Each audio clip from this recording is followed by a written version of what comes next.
First off, I want to thank Kurt and everybody at MPI for giving us this wonderful space today and allowing us to overtake their school. So we've got some pretty great sessions today.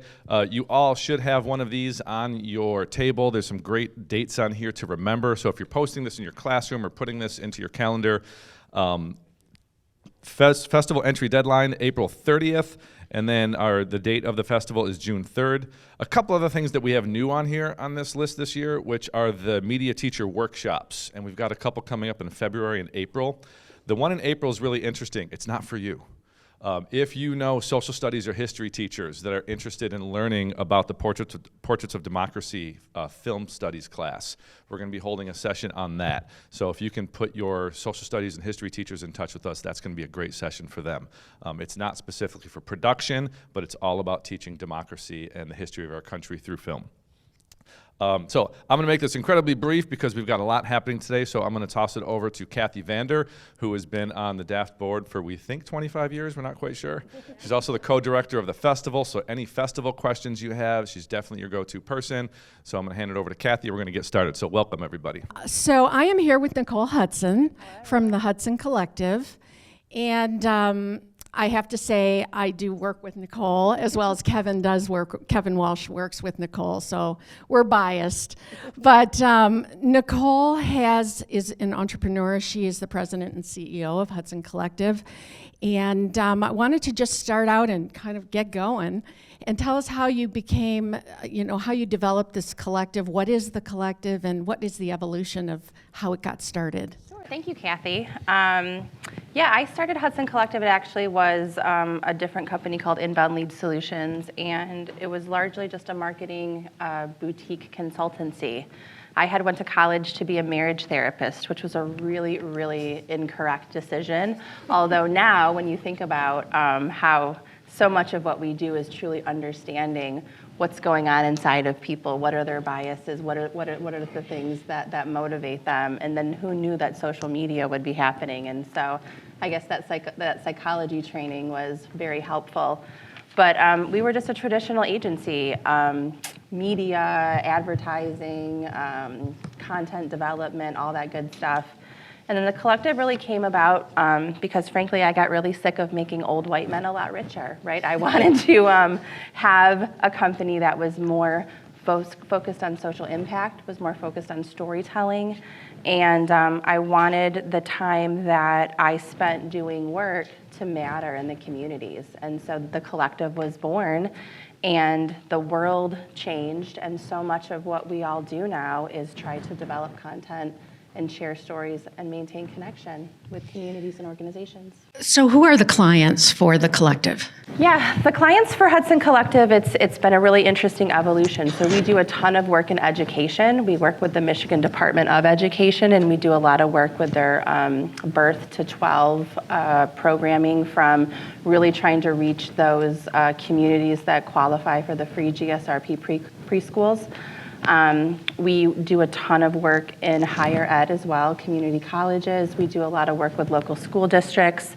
And then our largest client is actually the National Education Association. And so we do a lot of work on behalf of teachers and unions, and really trying to make sure that the issues that are important to the contracts that you guys need to negotiate and the working conditions that teachers are a part of across the nation are heard and appropriately communicated.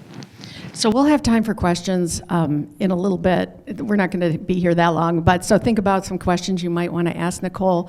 One of the reasons we wanted Nicole to be here is because video has become a big part of the marketing that Hudson Collective does. And maybe you can explain the reasons for that, as well as how you as teachers can take this information back to your students to give them maybe a different thought or a different direction than what they're thinking of doing. Yeah, I think that what's so fascinating about where we are now is when you think about, film and production. I started the division of the company Hudson Media Productions 7 months ago, and frankly, I had no idea what any of you all do or what any of it meant. But everybody on my staff had this long, lovely history an experience in this place, and clients just kept asking for, can you do this video? Can you do this production? Can you create this content? Right, so those are the words and the language that comes from a marketing department, but it's exactly what you all do and teach. And so I was like, okay, why not? Let's figure it out. And so I'll never forget my team. I kept being like, what does a gaffer do? How do I spell it? What does that even mean? And so, I was missing all of this institutional knowledge, but at the end of the day, the client didn't care. What the client cared about was, how do we tell our story? How do we create this content and capture this narrative and deliver it to an audience?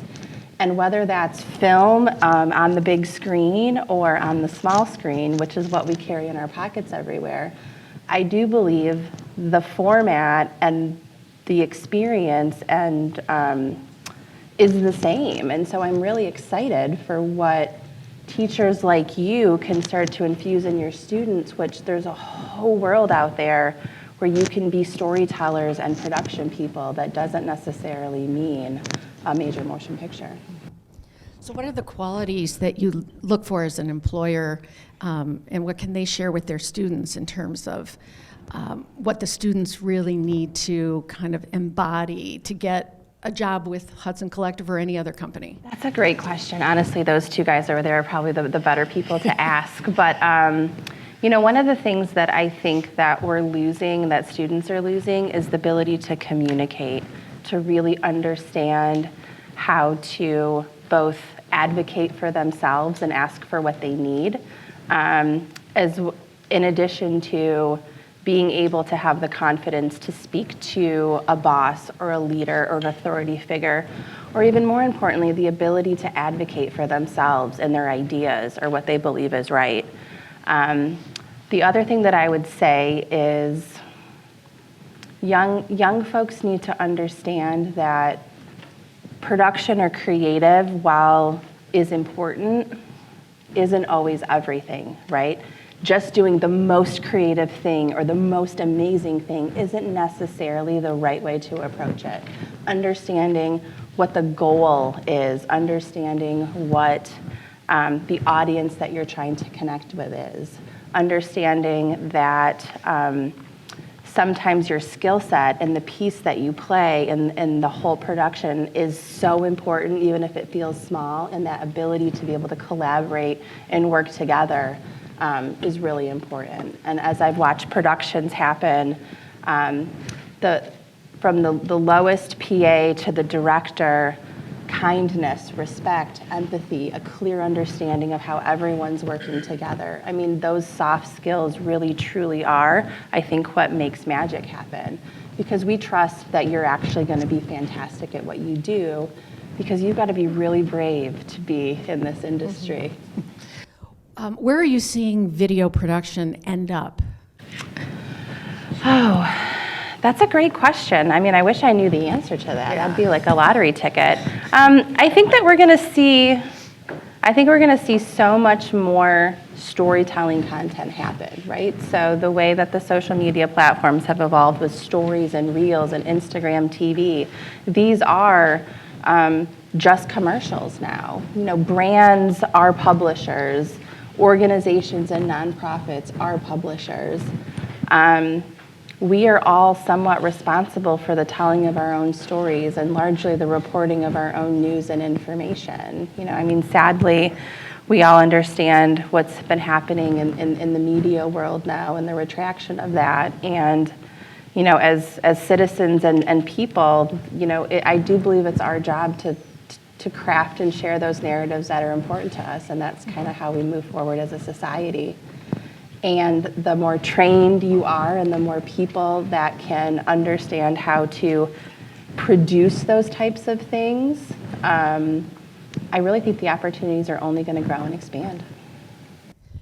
I was wondering if any of the teachers out here, if you have any kind of insight for Nicole about what you're faced with in the classroom, and maybe get some of her response for that, to that, or if you have any questions for Nicole about the marketing or how the video blends with social media, with clients, things like that. Does anyone have any thoughts thoughts or questions? So when you talked about what you guys are doing, it made me immediately think, I want to bring kids. Yeah. I want to come see. So would you be willing, is that something that you guys would be willing to think about, is Yeah. bringing students? We can tell them, but sometimes them hearing from you and seeing on-set practices means we can say the same exact things. Yeah, But when totally. you say it, it sticks sometimes. Yeah, isn't that funny? I know my daughter's the same way. She's 4.5, and you know, somebody else will say something, and she's like, "Mama, did you know?" And I'm like, "Yeah, I told you last week."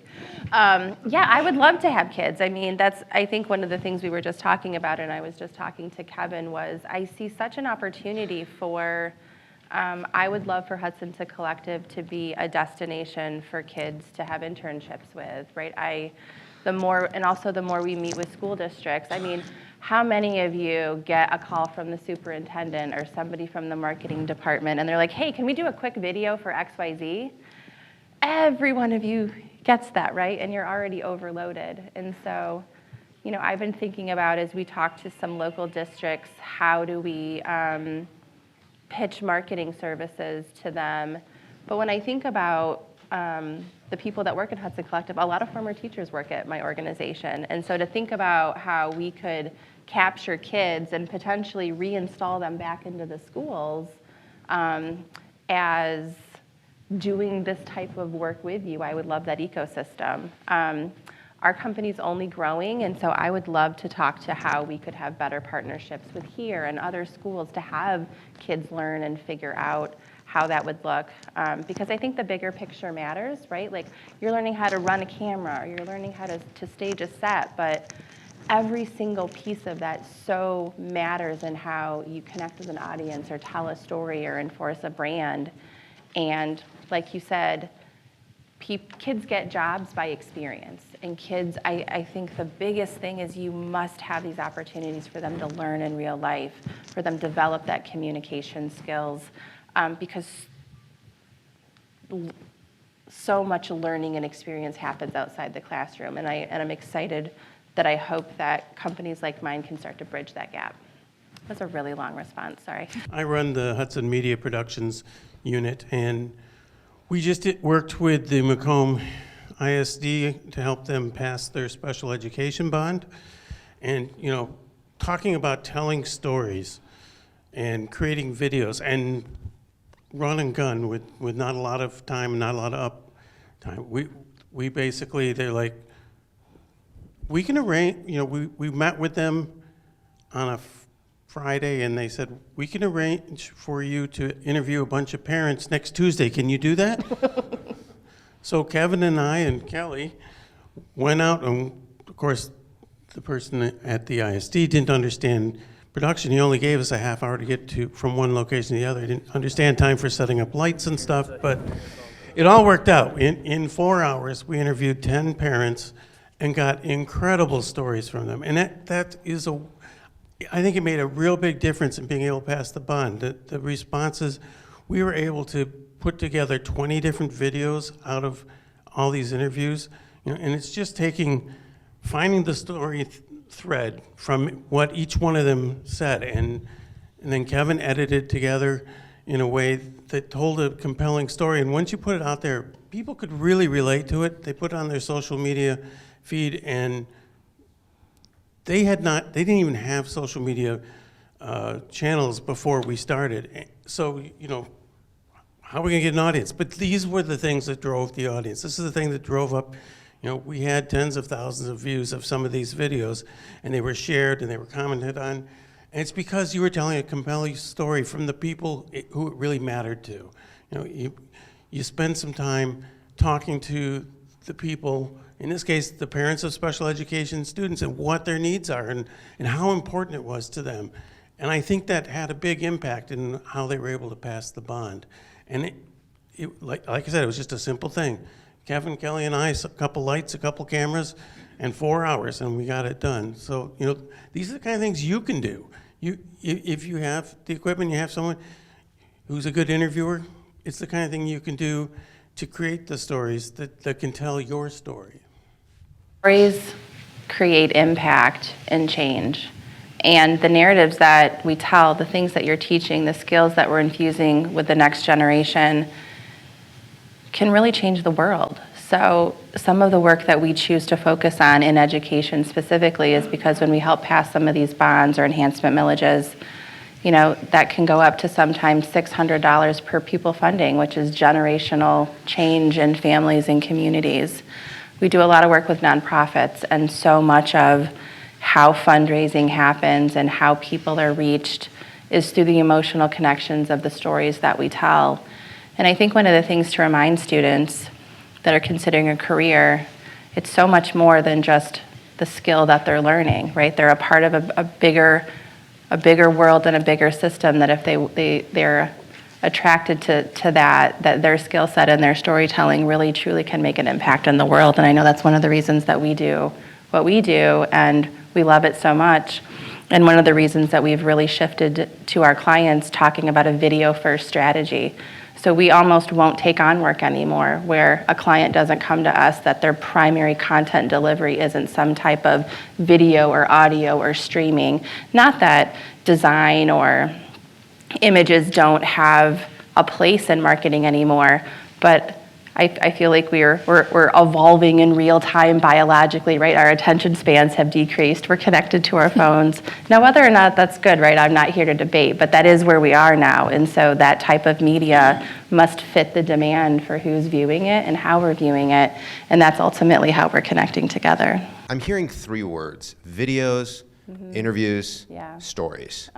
And my students hate all 3. And I have to be clear about this because I'm preaching what you're saying. I'm Yeah. saying, look, the way to get to a story is let's start for the backbone of an interview. And they're like, cool, great, when do we get to do other things? Totally. And the problem I have and the question I have for you is, what other things, when you say videos, what other videos do you create other than interviews? See, they also hear interviews and they just think that's question and answer, and it takes me a long time to get them out of that mode into, no, you use these question and answers to tell a story. And that's really a difficult leap. Yeah. What kind of videos are you looking for?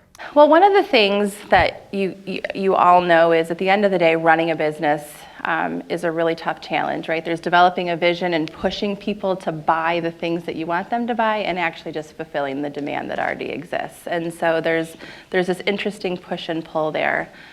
We're starting to find so many more companies are willing, they want explainer videos. But they're also really starting to, I think about what does an actual story look like? The story of the company, the story of the leader. How do you create a narrative and produce something that can explain the who, what, when, where, why of the company or the products or the services? Or how do you craft something that embodies the vision and the mission and the values of what the company does? And that's one of the things that I feel like Hudson Collective is trying to bridge the gap on, is executives want people to show up with the idea. They want them to show up with the solution. And that's one of the things that we're challenging ourselves to figure out. One of the things that we just created that I was inspired by the work that you guys do was I called it a docu-series, where I'm going into these companies and being like, think about how Netflix streams content to you, and there's a true psychology that grabs you in, that pops that dopamine and that serotonin that gets you to continually go, go, go, go, go. And writing that story, producing that story, there's so much thought and strategy that goes into that. And we're trying to break that down for executives to say, you need to start representing your companies in a smaller fashion that major motion pictures produce, right?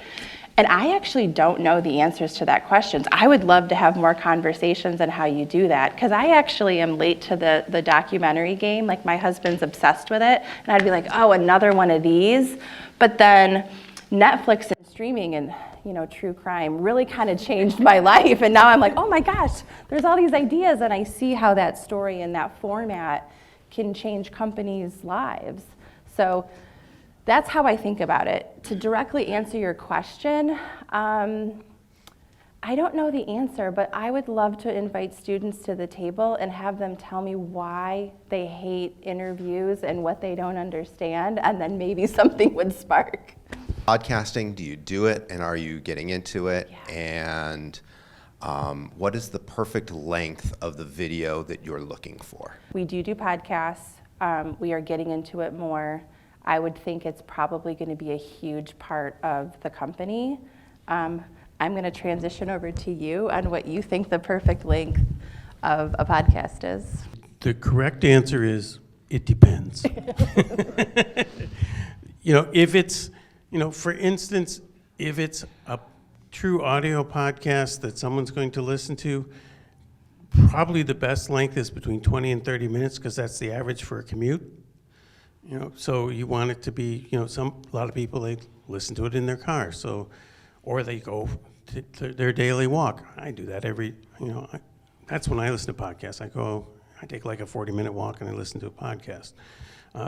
So that's it, but there are very compelling podcasts that I listen to that are an hour or an hour and a half. There are other ones I listen to that are 15 minutes. It depends on the subject matter, it depends on how good the person is doing the podcast and how interested your niche is. Because if it's a very narrow niche that is really interested, they'll listen forever if it's good information. If it's more entertainment, then it needs to be short, because it has a wider audience who has the attention span of a goldfish. So, there you might want 10, 15 minutes.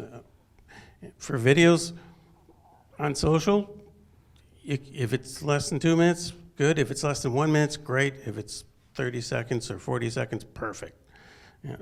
But it really depends on your audience and your subject matter and the story you're telling. If the story needs to be told in a longer format, that's okay. If you have an audience that's really into it, they'll stick around. There's a couple of podcasts that I listen to that are traditionally about an hour long, and I listen to every second of them because I'm really into it. Other people I know could give a crap about that because, it's a marketing podcast. Who the hell's going to listen to that? Well, a marketing nerd like me, so the answer is it depends. And I probably only watch or listen to 3 or 4 podcasts, and they're all, like, how to emotionally support myself, or whatever, like self-care that I'm like really involved in it. But I also find, though, what I engage with in a podcast, that is what I'm talking about, right? Because nobody wants to hear me talk about work anymore, right? So I've got to show up, and I have got like 3 things: complain about my husband, talk about my daughter, or what I'm streaming on a podcast, right? Those are the only things that I have to talk about at a dinner party anymore that anyone has any interest in. So, but if you would have imagined that we used to like read the newspaper to do that, right? Or we used to go to the movie theater, and even though I still love movies and I love the movie experience, I find it so much more interesting now that I'm talking about what I'm listening or watching on a podcast. So I'm really intrigued by how that medium's going to grow and change. I think she'll be here for a few minutes if you have any other things to discuss. Otherwise, you have your schedules in front of you, and we're going to break out and go into the breakout rooms that you'd like to go to.